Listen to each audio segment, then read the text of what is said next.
Bom dia, pessoal. Então, dando sequência, às aulas, hoje a gente começa a falar do estudo da luz, que a gente chama de óptica. Óptica ou ótica. Tudo bem? Esse vai ser um estudo que a gente vai seguir por alguns meses aí, tá certo? Porque tem muita coisa para ver. Hoje vai ser mais a aula introdutória. Então, vamos lá. Então, eu queria começar com essa reflexão aqui. Assim como o som é a única coisa que a gente pode ouvir, a luz é tudo, a única coisa que vocês conseguem ver é luz. Então, é uma provocação aí, né? Vocês começarem a pensar.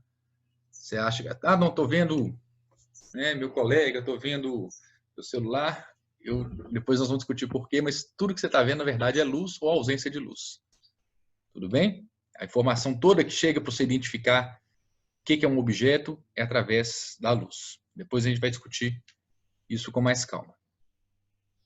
Então, a pergunta, o que é a luz, é uma pergunta mais complexa, né? Tem um processo histórico muito interessante para tentar se descobrir isso, e hoje a compreensão disso é um pouco mais complexa, mas aqui nós vamos assumir uma ideia um pouco simplificada de que a luz é simplesmente uma onda eletromagnética. O que é uma onda eletromagnética? Né?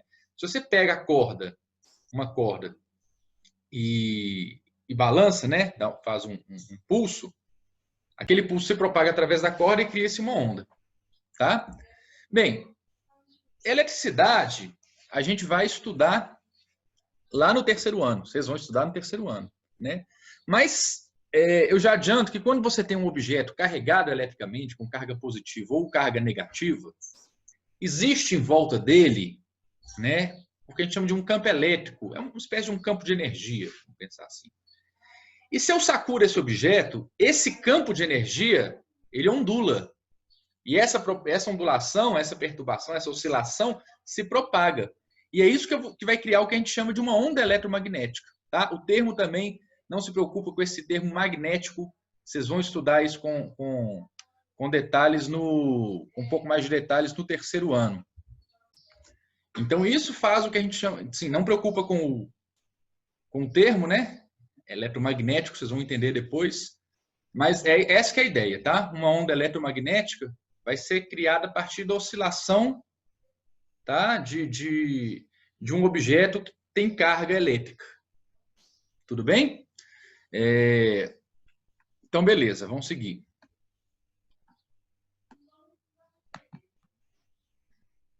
Então, aqui, né, uma ilustração tentando representar essa ideia, né? Se sacudir para lá e para cá um objeto eletricamente carregado, eu vou estar produzindo uma onda eletromagnética. E aí entra na história essa figura aqui, né, que é o James Clerk Maxwell. E ele é uma figura importante na história da eletricidade e do magnetismo, mas aqui para a gente, o que eu quero destacar é o seguinte: ele foi o cara que previu teoricamente que esse tipo de onda poderia existir, né, se você fizesse oscilar, por exemplo, uma carga elétrica, e que para ela existir, ela deveria se propagar com uma velocidade específica, que é praticamente, tá? A gente vai arredondar aqui o valor não é exato, mas a gente vai arredondar 300 mil quilômetros por segundo. Não é quilômetros por hora, quilômetros por segundo. Então, 300 mil quilômetros, você pensa aí, dá para dar mais 7 voltas na Terra, tá? A cada segundo.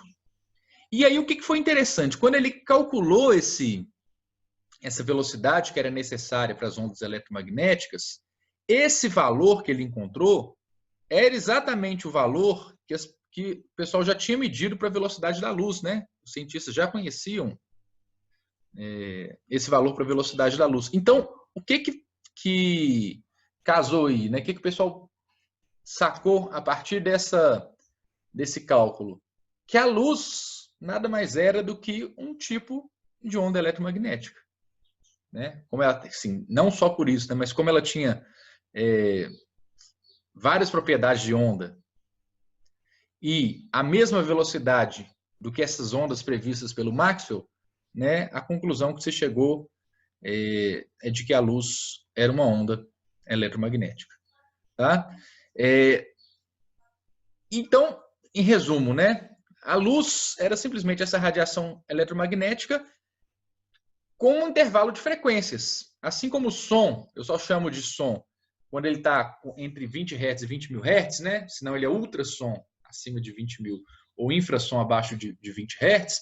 A mesma coisa, né? Eu vou chamar de luz ou de luz visível uma faixa de frequência, que vai de uma frequência mínima até uma frequência máxima.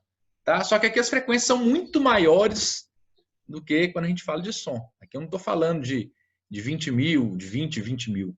Né? Aqui eu estou falando de 4,3 vezes 10 a 14. 10 a 14, gente, se você pensar aqui, 10 a 12, 10 a 12 é trilhão, 10 a 14 é trilhão, né? Então 430 trilhões de hertz a cerca de 700 trilhões de hertz. Né? Lembra, hertz é vibrações por segundo. Então, quando eu falo da vibração desses campos elétricos e magnéticos, né? Desse campo de energia, que é a onda eletromagnética, ela é a frequência é muito alta mesmo. Né? A gente não consegue nem imaginar o tanto que ela é alta. E aí, algumas dessas frequências, né? Esse intervalo que eu falei, de 430 trilhões a 730 trilhões, eles conseguem estimular algumas células dos nossos olhos. E por isso eu consigo vê-las. Esse tipo de radiação é o que eu chamo de luz visível. Quando estiver fora dessa frequência, não vai estimular as células responsáveis pela visão na minha retina, né, no fundo dos meus olhos, e eu não vou enxergar. Então, essa é uma luz invisível, assim como o ultrassom ou o infrassom, uma espécie de som inaudível, né, que eu não consigo ouvir. Essas ondas eletromagnéticas fora dessa faixa de frequências da luz é uma espécie de luz, né, a gente pode pensar como sendo luzes invisíveis. Tá? Dentro do som, lembra que eu falei com vocês, né? Quando eu vou mudando a frequência, eu vou mudando o que a gente chama de altura, o tom da onda, né? Do que eu escuto. Então, né? Vai aumentando a frequência. No caso da luz, a mudança de frequência dentro dessa faixa muda a cor que eu percebo. Né? Na próxima aula a gente vai falar só de cor, né? Especificamente do processo de visão de cores, mas eu já posso pensar isso, tá? Se eu for mudando a frequência da luz, dentro dessa faixa que eu consigo ver, o que eu estou mudando é a cor que eu percebo aquela luz. Ok? Então, beleza. O que eu estudei de ondas, o que a gente estudou de ondas que se aplica a ondas eletromagnéticas? Várias questões. Né? Muita coisa do que a gente estudou vai se aplicar aqui. Então, por exemplo, uma onda eletromagnética vai ter uma frequência, que significa quantas vezes por segundo, né, o campo elétrico e magnético estão vibrando. Ela vai ter um comprimento de onda, que é a distância entre duas cristas, ou dois vales consecutivos. Ela vai ter uma amplitude, né, que tem a ver com o tamanho da onda, que tem a ver com a energia que ela carrega. Né? E ela vai ter uma velocidade de propagação, só que aí no caso das ondas eletromagnéticas, essa velocidade no vácuo ela é fixa. E nós vamos usar o valor de 300 mil quilômetros por segundo ou 300 milhões de metros por segundo. Tá? Aí nós vamos usar esse símbolo C, tudo bem? Para representar esse valor. Como ele é um valor importante na física, esse valor da velocidade da luz ou da velocidade das ondas eletromagnéticas, porque todas têm essa velocidade, né, no vácuo, a gente dá um símbolo especial para essa velocidade que a gente chama de C. Tá? Então, toda vez que aparecer o C nesse contexto do estudo da luz, a gente está falando da velocidade da luz. Tá? Por que C e não V? Né? V é o nome genérico para velocidade. Né? A palavra C vem de celeridade, celerity, né? que significa velocidade, né? Rapidez com que uma coisa ocorre. Por isso ficou C. Tá? Agora, os valores típicos desses parâmetros, como eu mostrei, são muito diferentes do som. Por exemplo, né? No caso do som, quando eu falava de frequência, eu estava falando de coisas da ordem de 100 mil, 10 mil hertz. Né? Quando eu falava de ultrassom, no máximo eu ia lá 50 mil, 100 mil. Aqui nós vamos estar falando de trilhões, muitas vezes. 4 né? Quinquilhões de hertz. Então, são valores bem diferentes. Outra coisa também, comprimentos de onda, né? No caso do som, a gente usava, às vezes, vocês calculavam algumas vezes, metros, centímetros, milímetros. Aqui não, aqui nós vamos falar de nanômetros, tá? No máximo micrômetros. Então, os valores são bem diferentes. E é por isso que a gente vai costumar usar os prefixos, né? Quilo, mega, giga. Tudo bem? E aí, para quem não lembra lá do estudo de base desses símbolos, né, quilo significa 1000, né, 10 elevado a 3, e mega significa milhão, 10 elevado a 6. Giga significa bilhão, 10 elevado a 9. Não está aqui no slide. Mas, então, quando falar não sei quantos gigahertz, giga quer dizer bilhão, né? Não sei quantos megahertz, mega é milhão. Tudo bem? Então, vai ser bem comum te usar esses prefixos, porque os valores são muito altos. Tá?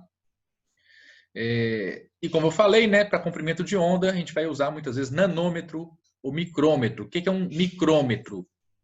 Aqui está errado, tá, gente? Aqui está mm. Mm é milímetro. É porque acho que o PowerPoint aqui desconfigurou. O micrômetro, né, é a letra grega mi.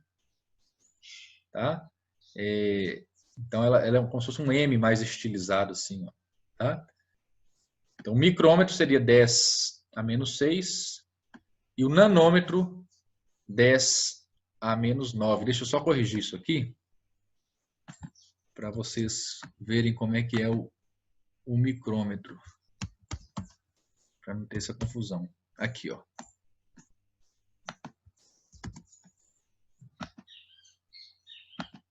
Agora sim. Agora sim. Aqui. Micrômetro, tá?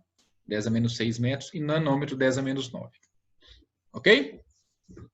Beleza. A relação que a gente usava, né? Que o comprimento de onda é velocidade sobre a frequência, continua válida. Só que agora, muitas vezes, em vez de escrever V sobre F, nós vamos escrever C. Por quê? Porque a velocidade das ondas eletromagnéticas vale C. O que é C mesmo? C é 300 mil quilômetros por segundo, ou 300 milhões de metros por segundo. Tá? Isso no vácuo, no ar é muito próximo, então no ar a gente vai usar esse valor quase sempre. Tá? Aí quando vai para outros meios, água, vidro, e muda. Tá? Mas no ar e no vácuo a gente vai usar esse valor. Tudo bem? Então, quando eu quiser calcular o comprimento de onda, basta eu pegar esse valor aqui, tá certo? 300 mil quilômetros por segundo, ou 300 milhões de metros por segundo, e dividir pela frequência. Ok. Então, as ondas eletromagnéticas, né, no vácuo, elas vão se propagar com a mesma velocidade. Tá? E o que vai diferenciá-las é a frequência e, consequentemente, o comprimento de onda. Tá?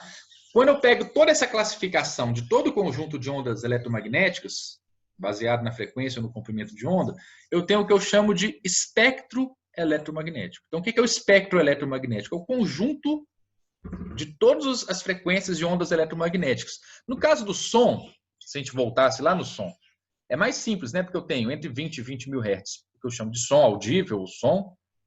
Acima de 20 mil é ultrassom, abaixo de 20 é infrassom. E só. No caso das ondas eletromagnéticas, eu dou vários nomes dependendo da faixa que ela se encontra de frequência. Tá? E por que esses vários nomes? Primeiro, porque ela passa a ter aplicações diferentes. Em cada região, ela passa a ter algumas propriedades diferentes e aplicações diferentes. Né? E outra coisa também é que elas foram descobertas. Né? Por exemplo, uma pessoa que descobre onda eletromagnética de alta frequência, por exemplo, raio-x. Né? E isso, como os raios-x têm propriedades muito diferentes de ondas, por exemplo, micro-ondas ou ondas de rádio, a descoberta desses tipos de radiação ocorreu independentemente uma da outra, e no início nem se sabia que elas eram a mesma coisa, só mudava a frequência, né? Achavam que eram fenômenos totalmente diferentes. E aí foram se dando nomes, foram dando-se, sei lá, né? O pessoal foi dando nomes para essas frequências, e hoje a gente tem esse tanto de nome aí, mas o que ajuda a gente a entender um pouco a aplicação dessas frequências diferentes, tá certo?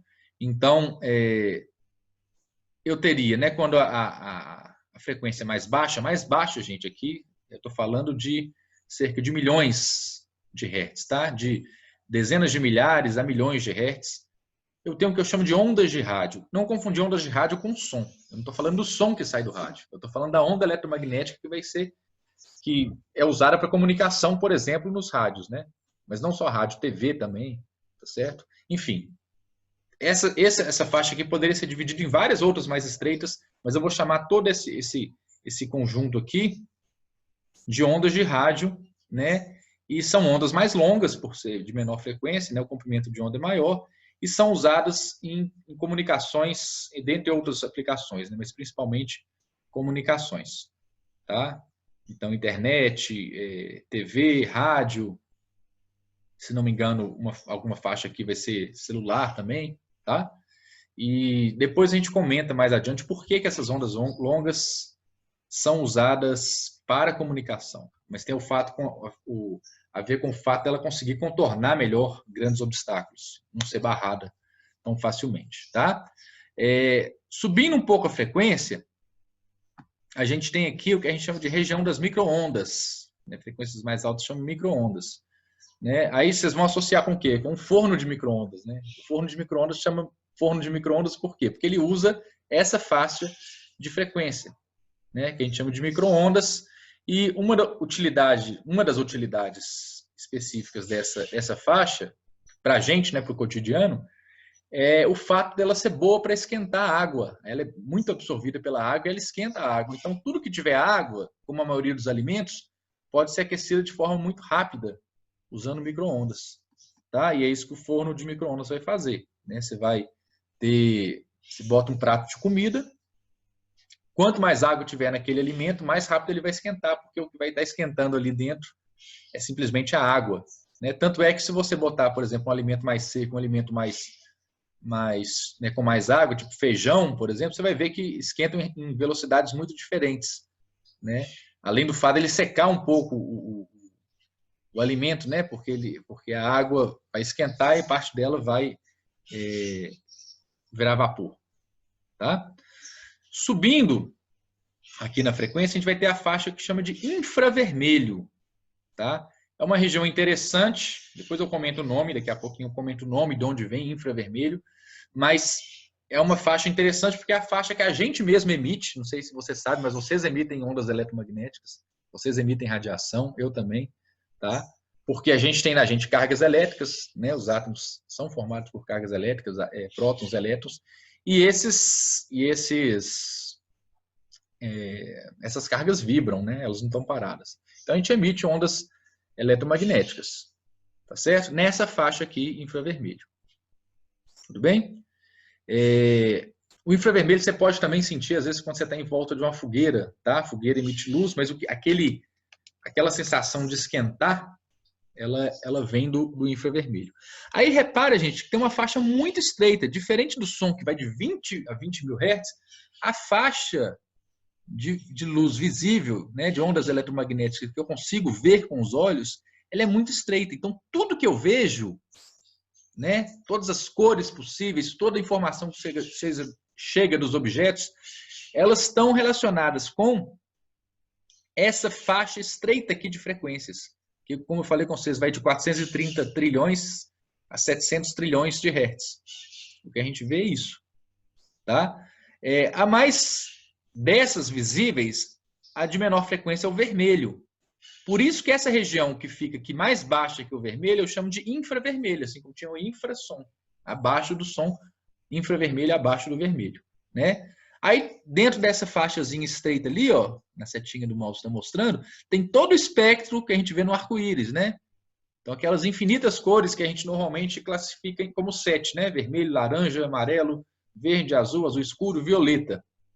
Tá? Dentro da luz visível, o que tem maior frequência é o violeta. Acima do violeta, eu tenho ultravioleta, né? Significa acima do violeta. Todo mundo já ouviu falar esse termo, ultravioleta. Então, é a radiação, é a onda eletromagnética que está com frequência acima da luz violeta. Tudo bem? Aí tem várias propriedades, né? Uma delas é a queimadura causada pelo Sol, né? O Sol emite ultravioleta. O Sol emite várias frequências, né? O pico dele, que ele mais emite, é a luz visível. Não é à toa que nossos olhos se adaptaram evolutivamente para perceber essas frequências. É porque aqui a nossa estrela, né? A estrela do nosso sistema planetário emite maior quantidade, né? Se o Sol emitisse mais infravermelho, provavelmente a gente ia ter percepção do infravermelho, que evolutivamente ia ser vantajoso, né? Ia haver essa pressão evolutiva. Mas, né? Então, como o Sol emite mais luz visível, a gente se adaptou a isso. Mas o Sol também emite infravermelho, o Sol também emite ultravioleta, né? Que é o que causa essas queimaduras. Né? Dependendo da região do ultravioleta, ela pode ser, a gente chama de radiação ionizante, ela pode causar mutações nas células. Tá? Elas conseguem ionizar átomos das células e, com isso, causar algum tipo de mutação. Isso gera, por exemplo, câncer de pele, né? Mas, ao mesmo tempo, né, essa faixa aqui é essencial para a gente também, para a gente sintetizar a vitamina D. Né? É com essa faixa, não é com luz visível, é com ultravioleta. Né? Por isso que, para você sintetizar a vitamina D, não basta aquele sol de manhã ou de fim de tarde, né? Tem que ser um sol um pouco mais intenso. Né? Aí tem toda uma discussão interessante, que varia de acordo com o tom de pele e tudo mais. Beleza, seguindo mais adiante, a gente vai ter os raios-x, tá? que são radiações com frequência maior e maior poder de penetração, né? E aí eu começo a ter, né, esse dano à saúde mesmo, embora você tenha uma aplicação muito interessante, que é a radiografia, né? Quando você fala que você vai tirar um raio-x, o que é tirar um raio-x? Você vai tirar uma fotografia do seu... Fotografia não, mas o que você vai fazer? Como o raio-x ele penetra nos tecidos, mas não nos ossos, né? O que você faz? Você joga raio-x em você, bota uma chapa fotográfica atrás, né? Onde o raio-x passar, aí nos ossos ele não vai passar, né? Então, onde fizer uma espécie de sombra, é onde tem osso. Onde não fizer sombra, porque não tem osso, porque ele atravessa a pele. Então, você consegue, né, ver, por exemplo, fraturas, ver outras coisas usando o raio-x, né? E aí você tem os raios gamas, que seriam, né, o mais, nessa classificação nossa aqui, as radiações de maiores frequências e mais energia. Tá certo? E são radiações que muitas vezes vêm de núcleos de átomos radioativos. Tá?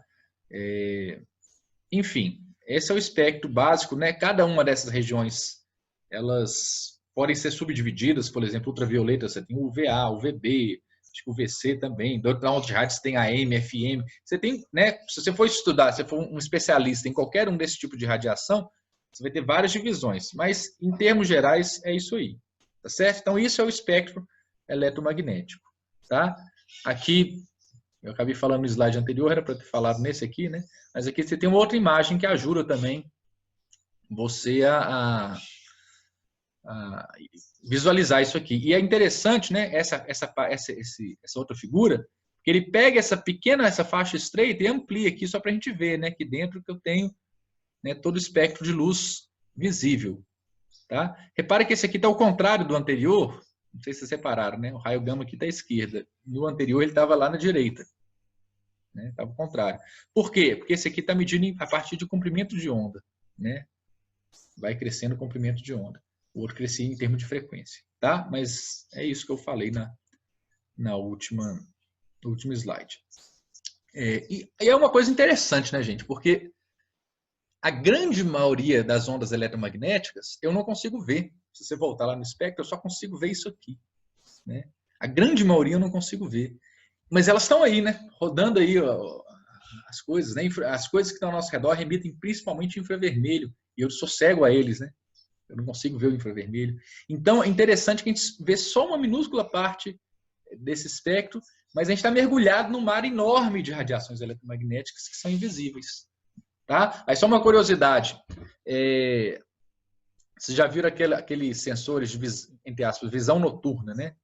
Eu não falo simplesmente de ter mais sensibilidade para a luz. Porque isso é uma possibilidade também, né? Mas sabe quando você vê um tipo de imagem que ela é toda colorida, vermelho, amarelo, verde, né? Que isso normalmente... Como que se produz essa imagem? É um sensor de infravermelho no qual você codifica a partir das cores. Né? Então, por exemplo, você fala assim, né, a partir de um programa, né, computacional, você faz, onde estiver emitindo muito infravermelho, eu vou colorir de vermelho. Onde estiver emitindo menos, eu vou colorir de azul. Enfim, para mapear. Né? E aí eu jogo isso à noite, mesmo sem luz nenhuma, né, as coisas, as plantas, o solo, os seres vivos, eles emitem infravermelho. E eu consigo identificar, né, onde está emitindo mais, onde está emitindo menos. Né? Isso tem a ver com a temperatura deles.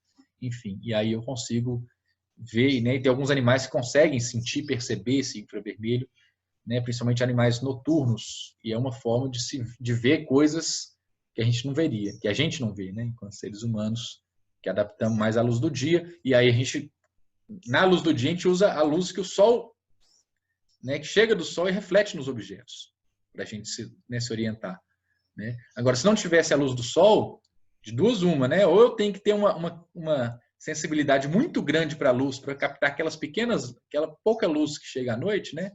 Uma noite sem lua, por exemplo, né? Aquela pouca luz que chega das estrelas, né?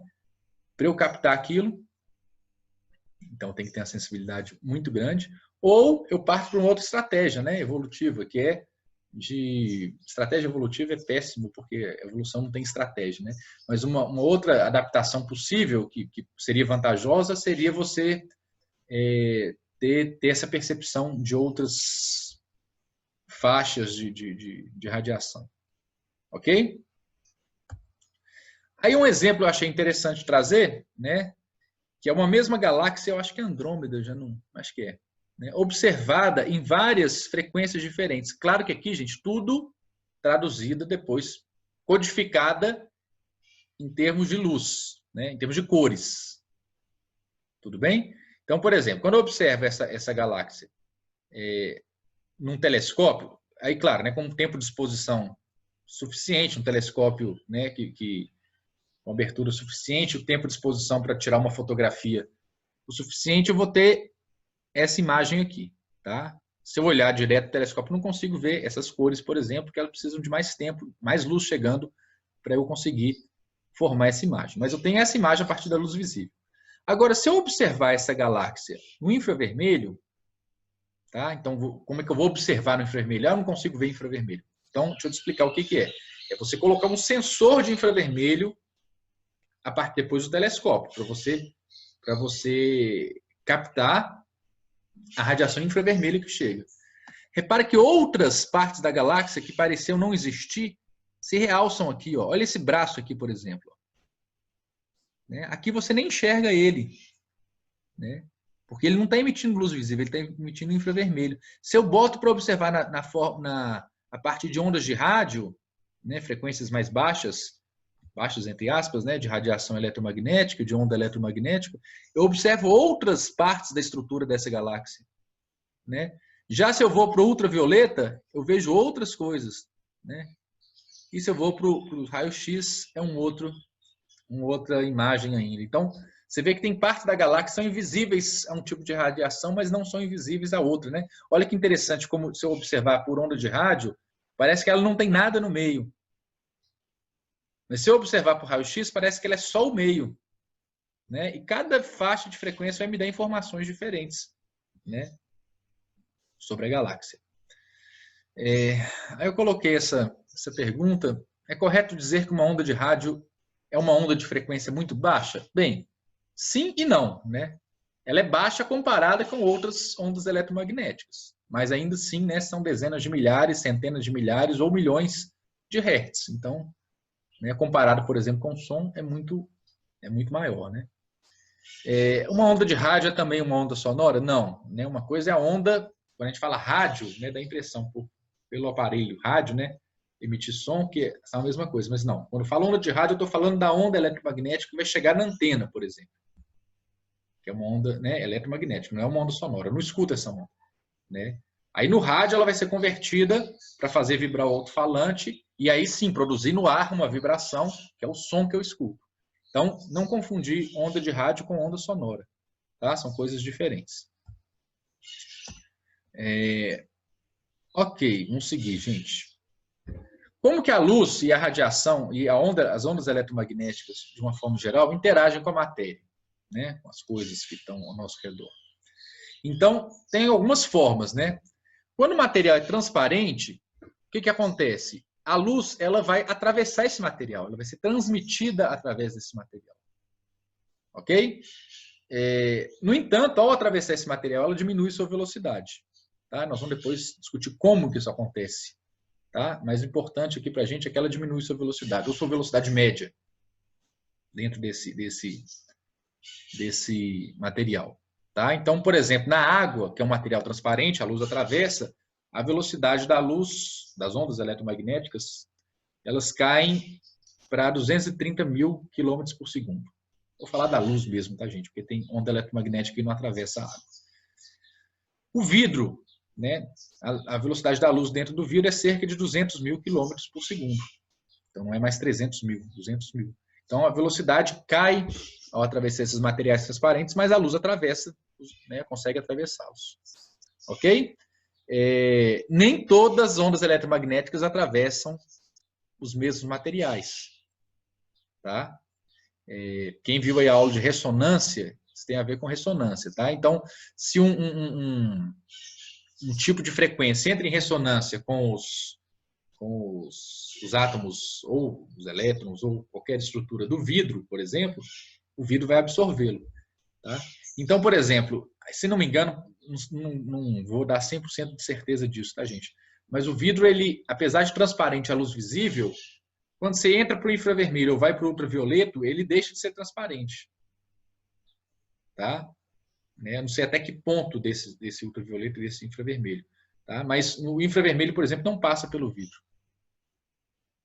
Isso vai ter a ver, nós vamos discutir depois, com por que um carro, um dos motivos, tá? Tem outros, mas por que um carro parado no sol fica tão quente? Né? Por que uma estufa dá o efeito de aquecimento, né? Com o vidro? E ultravioleta também não passa, tá?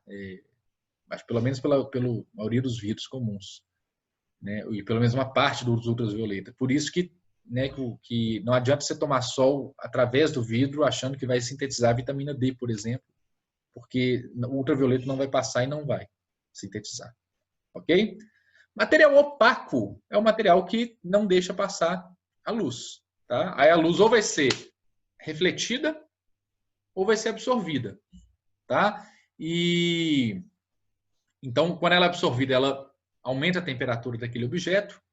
Tá? E quando ela é refletida, essa reflexão é que vai determinar a cor que a gente vê o objeto, né? As frequências que ela reflete. E isso é assunto para a próxima aula.